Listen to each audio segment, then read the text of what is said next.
Dakbayan sa Cebu, mupatuman og mas higpit nga quarantine restrictions ilabi na sa mga tao nga nagikan sa mga dapit nga adunay kaso sa Omicron variant. Ani ang report. Buot masiguro sa dakbayan sa Cebu nga dili makasinati og triple whammy nga daan nang nag-anto sa COVID. Gilampornas pa sa bagyong Odette ug Simbako, masudlan pa og Omicron variant.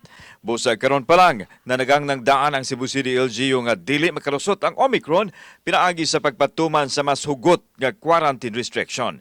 Gikidagdam mo pagawa si Mayor Michael Rama og executive order diin maglatid sa mga lagda nga ipatuman sa syudad.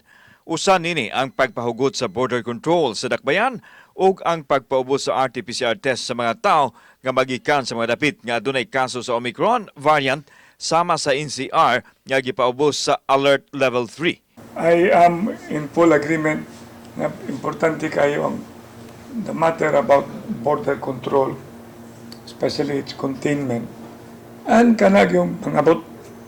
So we are going towards a formulation of a very important executive order. Nakigtagbo ng mayor sa health expert sa Department of Health ug ubang mga stakeholders may tungod sa pagkatuman sa mga angayang himuon aron mapugan ang pagsud sa dakbayan sa Omicron variant. Nagtinguha ang Cebu City nga mapatuman ang hiniusang lagda uban ang masilingang local government units apan gikinahanglang magtigom pa ang mga local chief executives. Mag-agar hinuon si Rama sa ipatawag nga tigom sa lalawigan sa Sugbo. We cannot also be telling very strict for Lapu-Lapu, likewise for Mandawi and the whole island.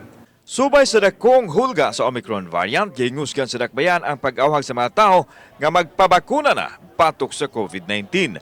Nasairan nga sagad sa mga bagong kaso sa COVID nga nalandig sa tambalanan dito sa kauluhan kadtong mga unvaccinated sigon sa Department of Health. This is just a matter of bringing the public to be aware of its seriousness.